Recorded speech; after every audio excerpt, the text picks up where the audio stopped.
This is Sue Funge. Thank you, by my lord. Hello. Yes, as Michelle says, we had a meeting just over a year and a half ago, and we're talking about how we could provide support for carers. And I had just come out of the process of being a carer myself. My partner, at 56 years old, was diagnosed with lung cancer. So I had a very quick learning curve of thinking we're having one journey together to another of watching him die. And it was a very speedy decline, and it was amazing how far in the short period of his illness, how that role of being a carer had completely and utterly absorbed me. And so after he'd passed away, I was back out in the world, but I didn't know who I was or what to do with myself.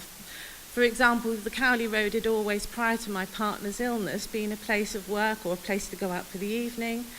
And then while I was caring for him, the Cowley Road represented picking up prescriptions, remembering appointments, and suddenly I'm going back down the Cowley Road, starting my life and my journey post-caring again. And I didn't know, what am I doing here? How do I fit? Where do I fit? So it was very timely that when I met with Michelle and Tracy to actually talk about the whole journey of a carer from beginning through to end. And that's where we came up with this idea of a programme which we've sort of put into a rough category of 3 phases of a carer's journey. And the first thing is to recognise that when we're first looking after our loved one, we need some practical skills to gain confidence in being able to provide maybe some emergency first aid at home. How do we manage to safely move and handle our loved one when they're unable to do things for themselves without injuring our back, which can be an additional problem for us, and straightforward things, learning about how personal hygiene and care for our loved one. And then obviously when we're in the role of carer, as we've heard so many times today, you know, as a carer we lose ourselves in that role because it seems like our needs aren't important because our loved one is having such a hard time. But the second part of the programme is very much about giving carers an opportunity to take a couple of hours out. So each of the workshops that we've developed is a 3-hour workshop designed to give you a break. So it might be about looking at your resilience, building resilience, looking at your emotional literacy. It might be about learning about yoga for relaxation, aromatherapy massage to help you to have time out and to relax. But in the short time we've been running the programme, I'd say that one of the key benefits for the carer is that they're meeting other carers.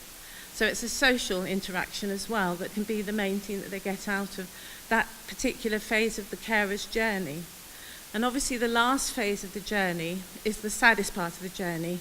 Not necessarily because, like for me, my loved one passed away, but it may be that you've had to make that really difficult, challenging decision to decide that you can no longer care for your loved one at home. And they may have to go into full-time residential care.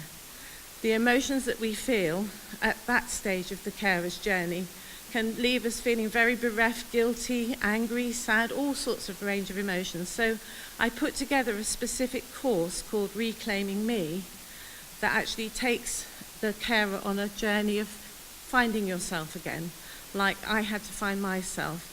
And I dipped in and out of various books to get some tips and ideas on how to do that.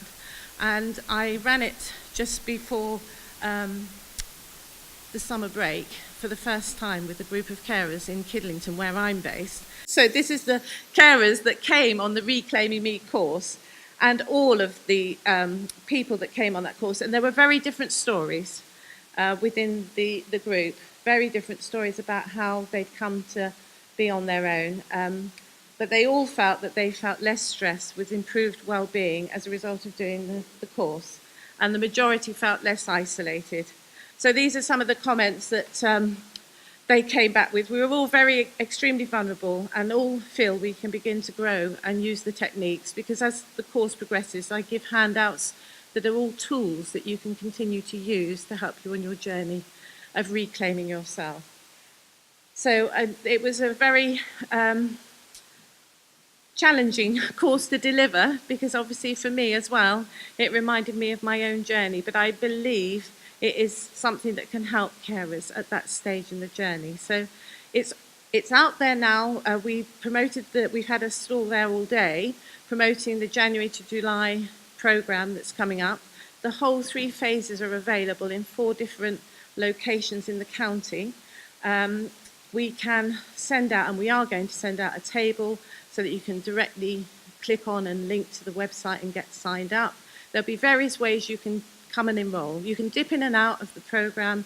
If you just fancy yoga and don't fancy anything else of what I've said, come and do the yoga.